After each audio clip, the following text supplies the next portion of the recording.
Sushant Singh Rajput case रिश्तों की भंवर में उलझा एक ऐसा केस है जिसके एक सिरे पर सुशांत की सबसे करीबी दोस्त रिया चक्रवर्ती है, तो दूसरे सिरे पर सुशांत का परिवार खड़ा है। आज हम आपके सामने सुशांत सिंह राजपूत केस से जुड़ा एक ऐसा पन्ना खोलने जा रहे हैं जिसमें उनकी सबसे करीबी दोस्त रही रिया चक्रवर्ती का कबूलनामा दर्ज है। ये वो सच है जिसे एनसीबी यानी नारकोटिक्स कंट्रोल ब्यूरो ने अपनी चार्जशीट में शामिल किया है। एनसीबी को दिए अपने बयान में रिया चक्रवर्ती ने सुशांत सिंह राजपूत के परिवार पर एक नहीं बल्कि कई गंभीर आरोप लगाए हैं। न्यूज़ 18 के पास रिया के इस कबूलनामे की कॉपी मौजूद है।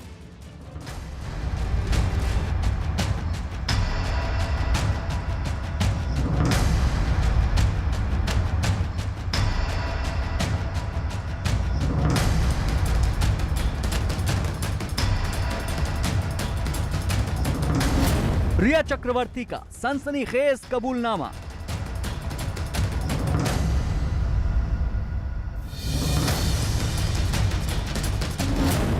कबूलनामे में रिया के गंभीर आरोप।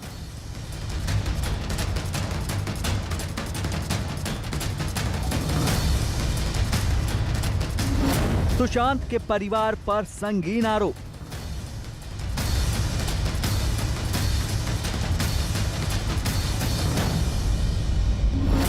प्यार, पहेली और कबूलनामा।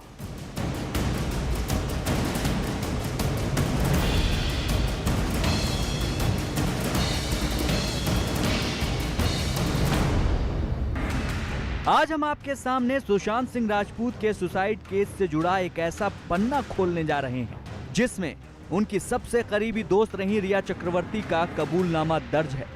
ये वो सच है जिसे एनसीबी यानी नारकोटिक्स कंट्रोल ब्यूरो ने सुशांत सिंह राजपूत आत्महत्या मामले में अपनी चार्जशीट में शामिल कर मार्च 2021 में कोर्ट में दाखिल किया है। न्यूज़ 18 आज आपको रिया चक्रवर्ती के उस इकबालिया बयान को दिखाने वाला है जिसमें उन्होंने सुशांत के परिवार पर एक नहीं बल्कि कई गंभीर आरोप लगाए हैं। न्यूज़ 18 के पास रिया के इस कबूलनामे की एक्सक्लूसिव कॉपी मौजूद है।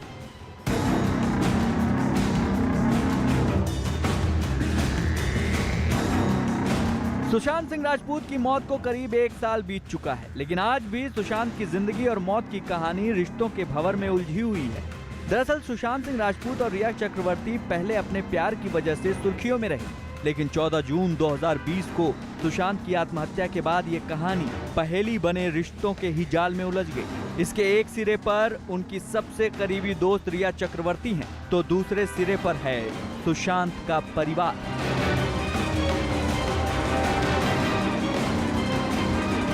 14 जून 2020 को सुशांत की आत्महत्या की खबर से पूरा देश सन्न रह गया। मैं इस वक्त मौजूद हूँ फिल्म अभिनेता सुशांत सिंह राजपूत के घर के बाहर, जहां पर सुशांत सिंह राजपूत ने आत्महत्या कर ली है। यही वो इमारत है जिसमें 6ठे फ्लोर पर बताया जा रहा है कि सुशांत सिंह राजपूत जो है वो रहते थे।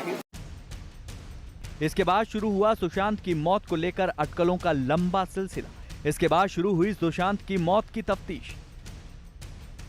पूरे मामले की जांच मुंबई पुलिस कर रही है। एक सेलिब्रिटी से जुड़ा मामला है, इसलिए पुलिस हर कड़ी जोड़ रही है ताकि इस मामले की तह तक जा सके और यह पता लगाया जा सके कि सुशांत सिंह राजपूत ने आखिर आत्महत्या क्यों की। पहले मुंबई पुलिस और फिर बिहार पुलिस की इन्वेस्टिगेशन के बाद केस सीबीआई और एनसीबी को सौंप दिया गया। जैसे जैसे एनसीबी की तफ्तीश आगे बढ़ी तो सुशांत और रिया की जिंदगी से जुड़े कई पोशीदा राज बाहर आते चले गए। एनसीबी की तफ्तीश में जब एक केस में ड्रग्स का एंगल सामने आया तो हर कोई हैरान रह गया और एनसीबी की पूछताछ के दौरान रिया ने अपने हाथों से लिखा जो अपना इकबालिया बयान एनसीबी को दिया। आज उसी बयान को हम आपको दिखाने जा रहे हैं। सुशांत सिंह राजपूत ड्रग्स कनेक्शन मामले में पहली बार नारकोटिक्स कंट्रोल ब्यूरो के सामने दिया रिया चक्रवर्ती का इकबालिया बयान न्यूज़ 18 इंडिया आपको दिखाने जा रहा है। इस बयान में रिया चक्रवर्ती ने सुशांत सिंह राजपूत के परिवार पर कई गंभीर आरोप लगाए हैं। सुशांत सिंह राजपूत के परिवार पर रिया चक्रवर्ती ने इकबालिया बयान में यह तक आरोप लगाया है कि सुशांत सिंह राजपूत के परिवार को पता था कि सुशांत सिंह राजपूत ड्रग्स का सेवन करते थे। इतना ही नहीं, रिया चक्रवर्ती ने अपने इकबालिया बयान में सुशांत सिंह राजपूत की बहन और उनके जीजा पर भी ड्रग्स लेने के संगीन आरोप लगाए हैं। एनसीबी को दिए अपने बयान में रिया ने कहा है कि सुशांत सिंह राजपूत उनकी जिंदगी में आने से पहले ड्रग्स ले रहे थे। यही नहीं, रिया ने यह भी आरोप लगाया है कि सुशांत के परिवार को सुशांत के ड्रग्स के सेवन की जानकारी थी। इतना ही नहीं, रिया ने अपने स्टेटमेंट में यह भी आरोप लगाया कि सुशांत की बहन और जीजा सुशांत के लिए ड्रग्स लाते थे। रिया के बयान के मुताबिक उन्होंने सुशांत की ड्रग्स की लत छुड़वाने के लिए उन्हें एक अस्पताल में भर्ती करवाने की कोशिश भी की थी, लेकिन सुशांत ने इसके लिए मना कर दिया था। एनसीबी चार्जशीट में रिया के कबूलनामे को सुशांत सिंह राजपूत के पिता के वकील विकास सिंह ने खुद के बचाव की कोशिश करार दिया है। उनके मुताबिक रिया चक्रवर्ती खुद को बचाने की हर मुमकिन कोशिश कर रही हैं। एक अपराधी अपने बयान में, अपने बचाव में बहुत कुछ कहता है, उसके कहने का कोई महत्व नहीं, कानूनी महत्व नहीं होता है। इसलिए अगर रिया जो कहना चाह रही हैं ड्रग्स के बारे में या बहनों के बारे में, इस स्टेटमेंट का कानून में कोई उसका मतलब नहीं है, कोई उसका महत्व नहीं है, और ये सिर्फ एक अपने आप को बचाने के लिए एक उनकी कोशिश है। सिर्फ सुशांत के पिता के वकील नहीं, बल्कि सुशांत के सहयोगी रहे अंकित आचार्य ने भी सुशांत और उनके परिवार पर लगाए गए रिया चक्रवर्ती के उन आरोपों को झूठा बताया, जिसमें रिया ने सुशांत के ड्रग्स लेने और उनके परिवार को सुशांत की ड्रग्स की लत के बारे में जानकारी होने की बात कही है। न्यूज 18 से बात करते हुए अंकित ने कहा कि जिनकी मौत हो चुकी है उनको बदनाम किया जा रहा है। इतना ही नहीं, न्यूज 18 से बात करते हुए अंकित ने यह भी कहा कि सुशांत को डिप्रेशन की कोई दवा नहीं दी जा रही थी। रिया चक्रवर्ती ने एक बार फिर सुशांत सिंह के परिवार के ऊपर गंभीर आरोप लगाए हैं। हमारे साथ इस समय अंकित आचार्य हैं, करीब 2.5 साल तक साथ रहे हैं सुशांत के, घर में काम किया है। अंकित, सवाल सबसे पहला मेरा यही, क्या कभी आपने देखा है रिया के आने के पहले कि जो परिवार के लोग थे, कभी कोई खुद ड्रग्स ले रहा हो या सुशांत को दिया जा रहा हो? सबसे पहले मैं न्यूज़ 18 को मैं नमस्कार करना चाहता हूँ, आप लोग की पूरी टीम को नमस्कार करना चाहता हूँ। एंड जो आपने सवाल पूछा है उसका आंसर ये है कि जब मैं सुशांत भैया के पास था तो सुशांत भैया ये सब ड्रग्स एंड और भी मैंने सुना CBD ऑयल, ये सब भी सुना था मैंने, तो ये सब लिया नहीं करते थे ये। तो उनको खुद एक सोचना, मतलब वो तो खुद सोचते कि मतलब मुझे आगे बढ़ना है, मुझे मतलब कहीं मतलब स्ट्रगल करके मुझे जाना है, तो ये चीज़ तो मुझे बर्बाद कर देगी, ये पूरी लाइफ मुझे बर्बाद कर देगी, तो वो क्यों लेंगे वो ड्रग्स? तो ये सब ड्रग्स ये पूरे कुछ नहीं लेते थे भैया। ये कहना क्या गलत नहीं होगा कि रिया जो भी आरोप लगा रही है गलत है? ये तो मुझे मालूम नहीं, अब वो अपने बचाव के लिए कर रही हो शायद, ये तो मुझे मालूम नहीं। अब देखिए, जो बेचारा एक डेथ हुआ इंसान, उनको आप बेइज्जती करोगे। अब आए थे, अब वो बोल रही है कि अब घर वाले देते थे, उनके पापा देते थे, उनके बहन देते थे, कोई अपना बेटा या कोई अपना भाई बहन अपने भाई को कोई देगा? दरअसल रिया चक्रवर्ती सुशांत सिंह राजपूत केस की मुख्य आरोपी हैं और फिलहाल जमानत पर हैं। कोर्ट में एनसीबी ने अपनी तफ्तीश पूरी करने के बाद उनके और सुशांत आत्महत्या केस से जुड़े 33 दूसरे आरोपियों समेत कोर्ट में उनके खिलाफ 11,700 पन्नों की चार्जशीट दाखिल की है। ये चार्जशीट आरोपियों के बयानों और तफ्तीश के दौरान जब्त की गई ड्रग्स और दूसरे सबूतों पर आधारित है। अपनी चार्जशीट में एनसीबी ने आरोपियों और सुशांत के कॉल रिकॉर्ड और उनके बैंक खाते की डिटेल को भी शामिल किया है। रिया चक्रवर्ती ने अपने इकबालिया बयान में सुशांत सिंह राजपूत के परिवार पर जो गंभीर आरोप लगाए हैं, उन आरोपों पर क्या एनसीबी आने वाले वक्त में सुशांत के परिवार से पूछताछ करेगी? बता दें कि इस पूरे मामले में रिया चक्रवर्ती का इकबालिया बयान चार्जशीट का हिस्सा भी बनाया गया है और रिया चक्रवर्ती फिलहाल जमानत पर बाहर हैं। एनसीबी को दिए अपने बयान में रिया चक्रवर्ती ने यह भी लिखा है, सुशांत 18 साल की उम्र से ऊपर का था। वो मेरी सहमति के बिना मैरिजुआना का सेवन करता था। वो इसका सेवन मुझसे मिलने के पहले से कर रहा था। वो मेरे पास आता था इस कोशिश में ताकि उसे मैरिजुआना मिल सके या फिर वो इसे मुझे ऑफर करे। मैंने उसको अस्पताल में दाखिल करने की कोशिश की जिसका मेरे पास सबूत है, लेकिन उसकी सहमति नहीं थी, इसीलिए वो अस्पताल में भर्ती नहीं हो सका। मैं ये भी जोड़ना चाहती हूँ कि सुशांत के घर वाले ये बात भली भांति जानते थे कि उसे मैरिजुआना की लत लग चुकी है। मैं ये भी बताना चाहती हूँ कि उसकी बहन प्रियंका और जीजा सिद्धार्थ मैरिजुआना का सेवन करते थे सुशांत के साथ और उसके लिए लाया भी करते थे। 27 अगस्त 2020 को न्यूज 18 से एक्सक्लूसिव बात करते हुए भी रिया चक्रवर्ती ने यह कहा था कि सुशांत उनकी जिंदगी में आने से पहले से ही गांजे का सेवन कर रहे थे। He used to do it even before he met me. He probably started it 2 years before he met me. probably around the time of his Kedarnath shoot or even before that. And he had other people living with him at that point, and he was always doing it even before he met me. And in fact, my role in this only was to try and help him to stop it, reduce it, and that's in fact the only place where I was trying to control him. News 18 ने सुशांत सिंह राजपूत के personal staff रहे पंकज कुमार राय से भी बात की। बकौल पंकज, रिया चक्रवर्ती खुद को बचाने के लिए सुशांत और उनके परिवार पर आरोप लगा रही हैं। न्यूज 18 से बात करते हुए पंकज ने यह दावा किया कि रिया से मिलने से पहले तक सुशांत सिंह राजपूत ने कभी ड्रग्स को छुआ तक नहीं। सुशांत सिंह राजपूत के मौत के मामले में रिया चक्रवर्ती का बयान जो आया है वो कहीं ना कहीं चौंका देने वाला है। एनसीबी को जो उन्होंने बयान दिया है उसमें साफ तौर पर कई ऐसी चीजें कही गई हैं जो कि पूरे मामले को किसी दूसरी दिशा में लेकर जाती हैं। इस वक्त पंकज कुमार राय हमारे साथ हैं। पंकज जी, रिया चक्रवर्ती ने कहा है अपने बयान में जो नारकोटिक्स कंट्रोल ब्यूरो को दिया है उसमें उन्होंने कहा कि सुशांत सिंह राजपूत से मिलने से पहले ही वो नशे के आदी थे, नशे में रहते थे। जो मैरिजुआना है उसका सेवन करने की उन्हें आदत लग चुकी थी और ये आदत उन्हें काफी पहले से लगी हुई थी। कभी ऐसा देखा था? नहीं, मेरे सामने थे तो फिट थे, पूरा जिम वगैरह सब कुछ करते थे, अपना शूट पे टाइम पे जाते थे। टाइम ही नहीं मिलता था, 24 घंटे में 18-20 घंटे तो वो बिजी रहते थे। तो ऐसा मुझे कभी नहीं लगा, नेचुरल थे। रिया क्यों कह रही हैं फिर ये बातें? क्योंकि सबसे अहम बात यह है कि वो सारी जिम्मेदारी, सारे नशे का जो केंद्र बिंदु है वो बताती हैं कि सीधे सीधे सुशांत का परिवार ही उन्हें नशे देने लगा था, नशे के डोजेस देने लगा था, जो चरस गांजा है ये सब अरेंज भी करने लगा था। वो क्यों कह रही हैं फिर? फर्स्ट तो रिया मेरे सामने थी नहीं, मैं रिया को कभी देखा ही नहीं जब मैं सर के साथ था। और रिया ऐसा कह रही है तो अपने ऊपर से कुछ हटाना चाहती है, यानी दूसरे के ऊपर डालना चाहती है। यानी रिया के आने के पहले तक सब कुछ नॉर्मल था, कुछ भी नहीं, न कोई चरस, कोई सिगरेट, कुछ भी नहीं।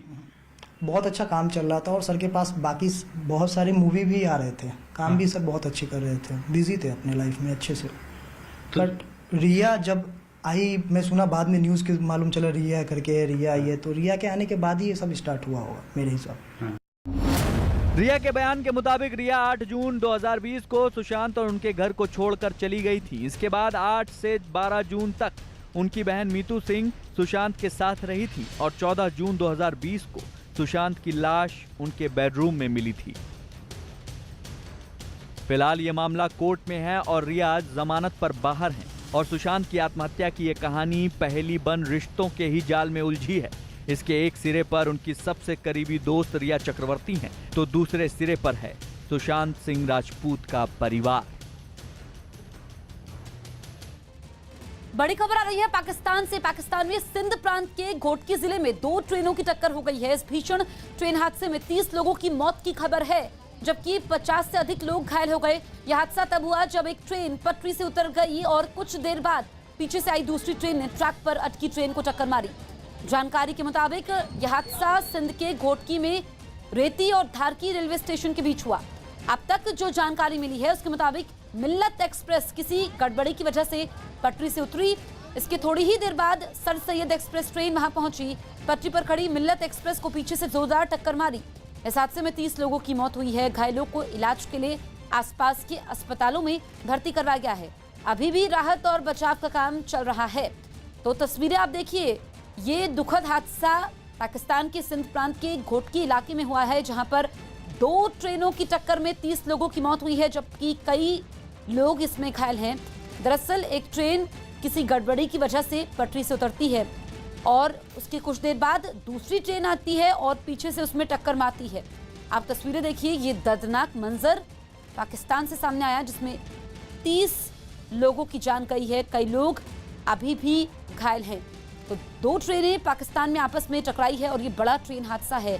आप समझिए कि एक ट्रेन जो कि पटरी से उतरती है किसी गड़बड़ी की वजह से, उसके बाद कुछ देर के बाद दूसरी ट्रेन आती है, तो यहाँ पर लापरवाही भी कहा जा सकता है कि एक तो पहली ट्रेन में गड़बड़ी होती है, उसके बाद दूसरी ट्रेन जो कि पीछे से रुकती नहीं है और फिर टक्कर हो जाती है। तो पाकिस्तान में सिंध प्रांत के घोटकी जिले में 2 ट्रेनों की टक्कर हुई है।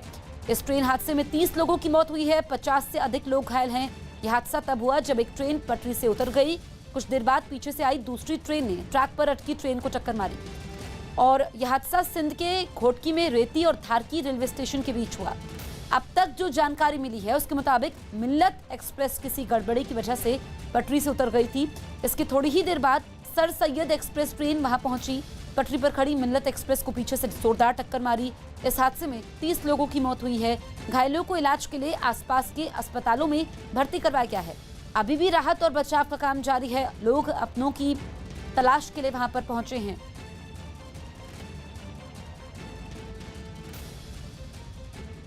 बिहार के दरभंगा से हैरान करने वाली तस्वीरें सामने आई। वहां एक दुकानदार की पिटाई से भड़के लोगों ने पुलिस को दौड़ा दिया। आरोप है कि पुलिस ने लॉकडाउन तोड़ने का हवाला देकर उस दुकानदार की पिटाई कर दी, जिस पर आसपास के लोगों का गुस्सा इतना भड़क गया कि वो पुलिस के पीछे दौड़ पड़े। लोगों के तेवर देख पुलिस वाले अपनी गाड़ी में बैठकर वहां से भागने को मजबूर हो गए, लेकिन लोगों ने काफी दूर तक उनकी गाड़ी का पीछा किया। पुलिस की गाड़ी के पीछे भागने वालों में इलाके के बड़े बुजुर्गों के साथ कुछ बच्चे भी दिखाई दिए। इसके बाद लोगों ने पुलिस और प्रशासन के खिलाफ नारे भी लगाए। हालांकि इस प्रदर्शन के समय लोगों ने कोरोना नियमों की भी अनदेखी की। ज्यादातर लोग बिना मास्क के ही दिखाई दिए। वहीं सोशल डिस्टेंसिंग का भी किसी ने ख्याल नहीं रखा। कोरोना के खिलाफ जारी जंग में वैक्सीन की किल्लत के आरोपों के बीच पंजाब सरकार पर वैक्सीन की कालाबाजारी के आरोपों पर सियासत गर्माती नजर आ रही है। आरोप है कि पंजाब सरकार ने केंद्र से मिली सस्ती वैक्सीन को प्राइवेट अस्पतालों को महंगे में बेचा और अस्पतालों ने वही टीका लोगों को और महंगी कीमत में लगाया। कालाबाजारी के आरोपों पर अकाली दल ने पंजाब सरकार को घेरते हुए सीबीआई जांच की मांग की है। अकाली दल स्वास्थ्य मंत्री बलबीर सिद्धू की बर्खास्तगी पर अड़ा है। अकाली दल आज सुबह 11 बजे से 1 बजे तक स्वास्थ्य मंत्री बलबीर सिद्धू के आवास पर धरना देगा। शिरोमणि अकाली दल के अध्यक्ष सुखबीर सिंह बादल इस धरने की अगुवाई करेंगे। दुखदाई गल है कि संकट के इस समय ਦੇ ਵਿੱਚ ਪੰਜਾਬ ਸਰਕਾਰ ਨੇ ਜਿਹੜੇ ਆਮ ਲੋਕਾਂ ਵਾਸਤੇ ਗਰੀਬ ਲੋਕਾਂ ਵਾਸਤੇ ਵੈਕਸੀਨ ਆਏ ਉਹਨੂੰ ਪ੍ਰਾਈਵੇਟ ਹਸਪਤਾਲਾਂ ਦੇ ਹੱਥਾਂ ਦੇ ਵਿੱਚ ਵੇਚ ਕੇ ਵੱਡੇ ਮੁਨਾਫੇ ਕਮਾਉਣ ਦੀ ਕੋਸ਼ਿਸ਼ ਕੀਤੀ ਔਰ ਇੱਕ ਬਹੁਤ ਵੱਡਾ ਸਕੈਂਡਲ ਹੈ। ਇਸ ਕਰਕੇ ਸ਼੍ਰੋਮਣੀ ਅਕਾਲੀ ਦਲ ਦੇ ਪ੍ਰਧਾਨ ਸਾਹਿਬ ਪਰਸੋਂ 7 ਜੂਨ ਨੂੰ मोहाली दे विच सरदार बलबीर सिंह सिद्धू सेहत मंत्री के घर के सामने धरना देंगे। यमन में सऊदी अरब की अगुवाई वाली गठबंधन सेना ने हज्जाह प्रांत में हूती विद्रोहियों के खिलाफ बड़ी कार्रवाई की। इस ऑपरेशन में सूडान की सेना ने भी बढ़ चढ़कर हिस्सा लिया और वहां से जो तस्वीरें सामने आई उनमें एक तस्वीर में सूडान के सैनिक मोर्चा संभालते ही दुश्मनों पर हमला करते दिखाई दिए। उन्होंने टैंकरों और रॉकेट लॉन्चर के हमलों से हूती विद्रोहियों को कड़ा जवाब दिया। एक के बाद एक हुए हमलों से पूरा इलाका दहल गया। विद्रोहियों के कब्जे वाले इलाके से धूल का गुबार उठता दिखाई दिया। बताया गया कि सूडान के सैनिकों की तैनाती इस इलाके में सऊदी अरब की सीमाओं की सुरक्षा के लिए की गई है। टोहाना में गिरफ्तार किसानों की रिहाई की मांग को लेकर किसान आज हरियाणा के सभी पुलिस थानों के बाहर धरना देंगे। हाल ही में जननायक जनता पार्टी के विधायक देवेंद्र सिंह बबली के साथ हुए विवाद के बाद कुछ किसानों को गिरफ्तार किया गया था। गिरफ्तारी के बाद किसानों की जिला प्रशासन के साथ बातचीत भी हुई, लेकिन गिरफ्तार लोगों को रिहा करने पर कोई सहमति नहीं बनी, जिसके बाद उन्होंने राज्य के सभी पुलिस थानों के बाहर धरना देने का ऐलान किया है। किसानों ने चेतावनी दी है कि जब तक लोगों को रिहा नहीं कर दिया जाता उनका आंदोलन चलता रहेगा। गिरफ्तारी देने आ रहे, प्रशासन गिरफ्तारी कर लो, हम तो गिरफ्तारी देने आ रहे। ये तो हमारे लोगों को छोड़ दो। प्रशासन दिन से लगाकर शाम तक बात करे, रात के 2 बजे तक बात करे। अच्छा क्या वो कोई एग्रीमेंट हो रहा साइन होना कि उस पर कुछ क्लोज रह जाता है। अरे तो उनको छोड़ दे, हमको भी जेल ले जाओ। देखिए आज प्रशासन के साथ जो बातचीत करने के लिए टीम गई थी उसकी बात टूट गई है। हमारे जो साथी अंधेरों के अंदर डाले हुए हैं उनको छोड़ा नहीं सरकार ने, जबकि जो वो MLA था, विधायक था, जिसके साथ हमारे साथियों का बोलबाला हुआ था, वो अपनी गलती मान गया, उसके साथ हमारा निबेड़ा हो गया। इसलिए उनको जो जेल में रखा हुआ है प्रशासन ने, वो बेतुकी बात है, बेतरतीब बात है, बेतर्क बात है। अभिनेता दिलीप कुमार को तबीयत बिगड़ने के बाद मुंबई के हिंदुजा अस्पताल में भर्ती करवाया गया। डॉक्टर के मुताबिक उनके फेफड़ों में पानी भर गया है। फिलहाल उनकी हालत स्थिर है। फिलहाल उन्हें ऑक्सीजन सपोर्ट पर रखा गया है। दिलीप कुमार ICU में जरूर हैं, पर वेंटिलेटर पर नहीं है। डॉक्टर पूरी कोशिश कर रहे हैं कि वो जल्द ठीक होकर घर लौट जाएं। पत्नी सायरा वानन ने लोगों से अपील की है कि दिलीप कुमार के लिए दुआएं करें। दिलीप कुमार पिछले महीने भी इसी हॉस्पिटल में भर्ती हुए थे।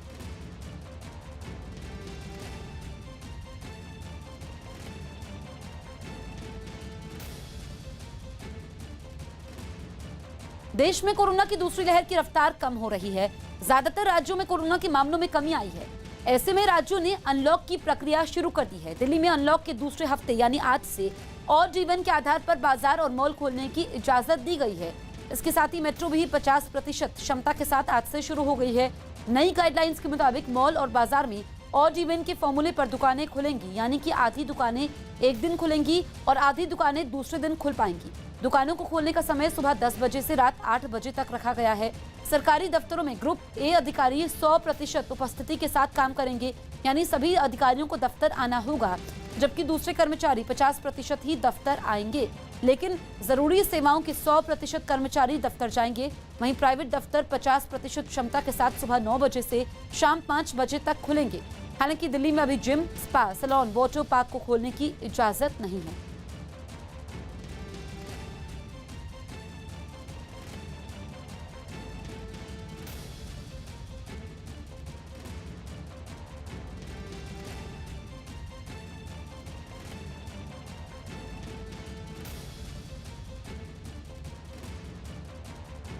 ये सीधी तस्वीरें आप देखिए दिल्ली के आईटीयू इलाके से। आज से अनलॉक की शुरुआत हो रही है और भारी जैम देखने को मिल रहा है।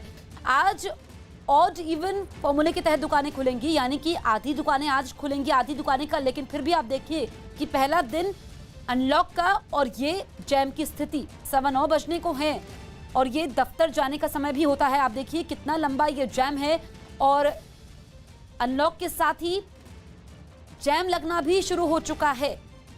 अभी और इवन फॉर्मूले के तहत बाजार को खोला गया है। इसके अलावा जो दफ्तर है वहां भी 50% कर्मचारी रहेंगे। लेकिन ये सीधी तस्वीरें इस वक्त हम आपको दिखा रहे हैं, सीधी तस्वीरें दिल्ली के आईटीयू इलाके से, जहां पर जैम की स्थिति रहती है। आप समझिए कि अनलॉक का आज पहला दिन है, क्योंकि लंबे लॉकडाउन के बाद आज दिल्ली खुली है। जो संक्रमण दर है वो 1% से कम है, लेकिन जो ये जैम है ये दिखा रहा है कि कितनी संख्या में लोग इस वक्त निकले हैं। और लगातार अरविंद केजरीवाल ने अपील भी की है कि अभी हम अनलॉक की तरफ बढ़ रहे हैं, ऐसे में जरूरी हो तो ही घरों से बाहर निकले, क्योंकि फिर से संक्रमण फैलने का खतरा है। लेकिन ये लंबा जैम आप देखिए कि जो गाड़ियों की रफ्तार है वो काफी कम है।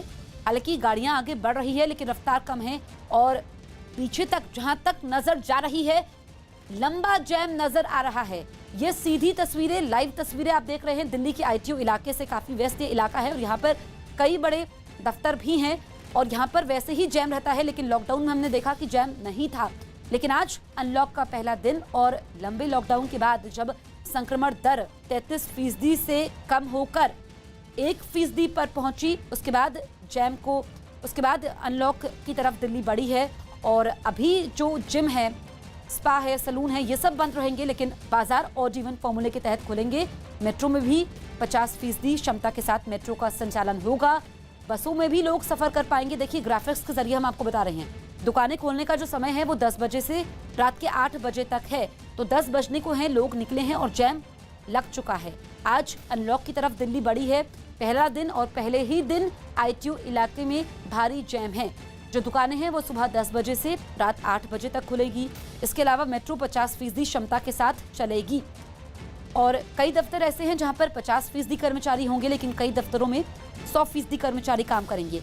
ऑड इवन जो फॉर्मूला है, यानी कि आधी दुकानें आज खुलेंगी और आधी दुकानें कल खुलेंगी, क्योंकि अनलॉक की तरफ दिल्ली बढ़ी है और जैसे ही स्थिति कंट्रोल में आती है उसके बाद फिर से बाजार खोले जाएंगे। लेकिन ये लोगों को समझना होगा कि जरा सी लापरवाही भारी पड़ सकती है और जो लंबा लॉकडाउन रहा है उस पर पानी भी फेर सकती है।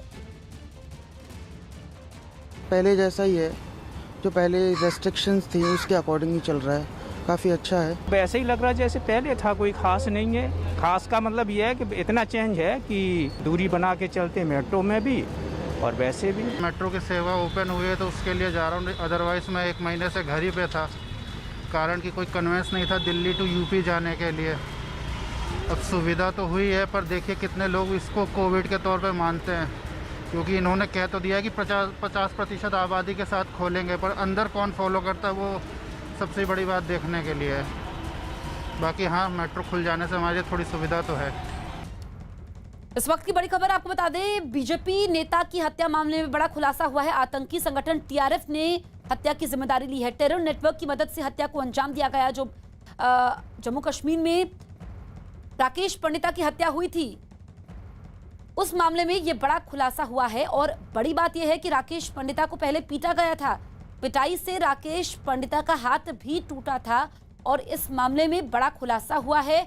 आतंकी संगठन टीआरएफ ने ही राकेश पंडिता की हत्या की थी। आतंकी संगठन टीआरएफ ने बीजेपी नेता की हत्या की थी और इस मामले में खुलासा यह हुआ है कि टेरर नेटवर्क की मदद से ही हत्या को अंजाम दिया गया, जिसमें पहले पीटा गया था। टीआरएफ जैश से जुड़ा आतंकी संगठन है। अमित, ये बड़ा खुलासा हुआ है कि पहले राकेश पंडिता की पिटाई हुई थी और जो जैश से जुड़ा संगठन है टीआरएफ, उसने इस वारदात को अंजाम दिया था।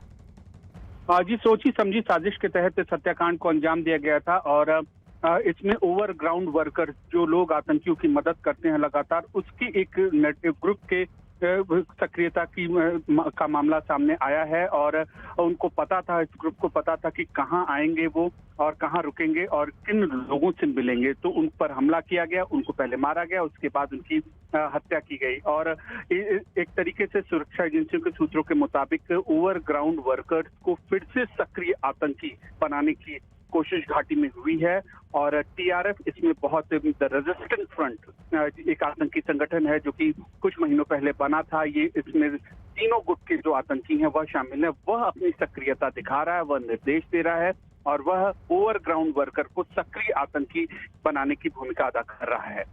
ठीक है अमित।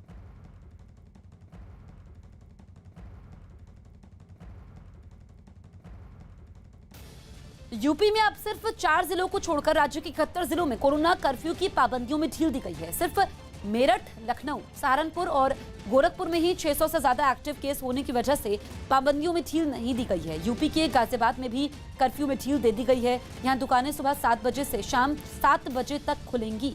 हालांकि वीकेंड कर्फ्यू जारी रहेगा। वहीं गौतम बुद्ध नगर में कंटेनमेंट जोन से बाहर वाली सभी दुकानों को सोमवार से शुक्रवार तक खोलने की इजाजत दे दी गई है। रेस्टोरेंट में बैठकर खाने पर रोक रहेगी। धार्मिक स्थलों पर एक साथ सिर्फ 5 लोगों को ही जाने की अनुमति दी गई है, जबकि शादी समारोह में 25 लोग और अंतिम संस्कार में 20 लोग शामिल हो पाएंगे।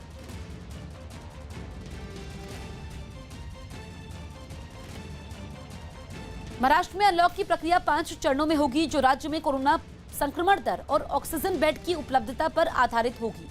राज्य सरकार के मुताबिक केवल लेवल 1 के तहत जिन जिलों में या नगर निगमों में संक्रमण दर 5% से कम है और जहां ऑक्सीजन बेड 25% से कम भरे हैं, वहां छूट मिलेगी। ऐसे इलाकों में दुकानें, रेस्टोरेंट, थिएटर, मॉल, प्राइवेट और सरकारी दफ्तर खुलेंगे। शादी, अंतिम संस्कार बिना किसी प्रतिबंध के हो पाएंगे। लेवल 2 के तहत ऐसे जिले जहां संक्रमण दर 5% या उससे ज्यादा होगी, जहां 25% से 40% ऑक्सीजन बेड भरे होंगे, वहां लेवल 1 की तरह ही छूट मिलेगी। ऐसे जिले जहां संक्रमण दर 5% से 10% के बीच है और जहां 40% ऑक्सीजन बेड भरे हैं, जहां लेवल 3 में अनलॉक होगा, इन इलाकों में जरूरी चीजों की दुकानें रोजाना, जबकि बाकी दुकानें सोमवार से शुक्रवार तक खुलेंगी। ऐसे जिले जहां संक्रमण दर 10 से 20% होगी, जहां ऑक्सीजन बेड 60% से ज्यादा भरे होंगे, वहां ये लेवल 4 लागू होगा। लेवल 5 में उन जिलों या नगर निगमों को रखा गया है जहां संक्रमण दर 20% से ज्यादा है और 75% से ज्यादा ऑक्सीजन बेड भरे हैं। इन इलाकों में लॉकडाउन जैसी सख्तियां रहेंगी।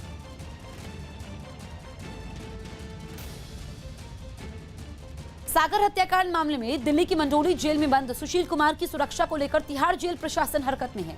मंडोली जेल में ही बंद सुशील के विरोधी गैंगस्टर लॉरेंस बिश्नोई को मंडोली जेल से तिहाड़ जेल के सुरक्षा वार्ड में शिफ्ट किया गया है। तिहाड़ जेल प्रशासन सुशील के विरोधी एक और गैंगस्टर संपत नेहरा, जो फिलहाल मंडोली जेल नंबर 15 के वार्ड नंबर 4 में बंद है, उसको भी कल मंडोली से तिहाड़ जेल में शिफ्ट किया जा सकता है। तिहाड़ जेल प्रशासन ने सुशील कुमार की सुरक्षा को लेकर यह फैसला किया है। सुशील की सुरक्षा के मद्देनजर 24 घंटे सीसीटीवी निगरानी रखी जा रही है। पैरामिलिट्री फोर्स के जवान भी 24 घंटे सुशील के वार्ड के पास सुरक्षा में तैनात किए गए हैं।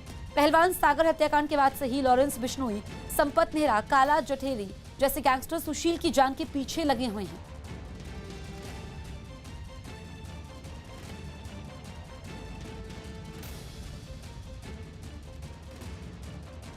कोरोना से जुड़ी बड़ी खबर आपको बता दें, कोरोना के केसेस कम हुए हैं। केंद्र सरकार के आंकड़ों के मुताबिक नए मामलों में काफी कमी दर्ज की गई है। पिछले 24 घंटों में 1 लाख नए मामले सामने आए हैं, जो कि 61 दिनों में सबसे कम है। तो ये राहत की बात है। आप समझिए कि 24 घंटों में ये सिर्फ 1 लाख केस सामने आए हैं, और ये सिलसिला तब है जब देश में टेस्टिंग काफी ज्यादा हो रही है। टेस्ट ज्यादा हो रहे हैं और केसेस में लगातार कमी हो रही है। 24 घंटे में 2427 लोगों की मौत हुई है, क्योंकि हमने देखा है वो दौर जब 4000 से ज्यादा लोगों की मौत हो रही थी, और जो मौत का आंकड़ा है वो भी कम हुआ है। और पिछले 61 दिनों की बात की जाए तो ये केसेस सबसे कम है। रवि सिंह हमारे सहयोगी फोन लाइन पर मौजूद हैं। रवि, 24 घंटे में 1 लाख केस, ये आंकड़े राहत देने वाले हैं। काफी दिनों के बाद 1 लाख के आसपास ये आंकड़ा आया है। हालांकि 1 लाख से ज्यादा ही है, 1,636 मामले हैं, और अब उम्मीद की जा रही है कि जल्द ही 1 लाख से कम मामले सामने आएंगे। और ये रिकॉर्ड बना है 61 दिन का। 61 दिन में ये सबसे कम केस आज दर्ज हुआ है। और दूसरी बात यह है कि ये भी देखा गया है कि आज सोमवार है, और एक दिन पहले जो कोरोना की टेस्टिंग हुई है उसमें कमी आई है, क्योंकि रविवार को टेस्ट की संख्या कम होती है। तो 15,87,589 कोरोना सैंपल की टेस्टिंग हुई है। तो उसकी वजह से पॉजिटिविटी रेट में थोड़ी सी बढ़ोतरी हुई है, 6.33, और इससे पहले 6% से कम ही पॉजिटिविटी रेट थी। तो पॉजिटिविटी रेट में बढ़ोतरी जरूर हुई है, लेकिन उम्मीद कर रहे हैं कि जिस तरीके से केसेस में कमी आ रही है और मौत का मामला बढ़ रहा है, वो राहत देने वाली बात। ठीक है रवि, तो 1 लाख केस सामने आए हैं पिछले 24 घंटे में, जो कि 61 दिनों में सबसे कम है।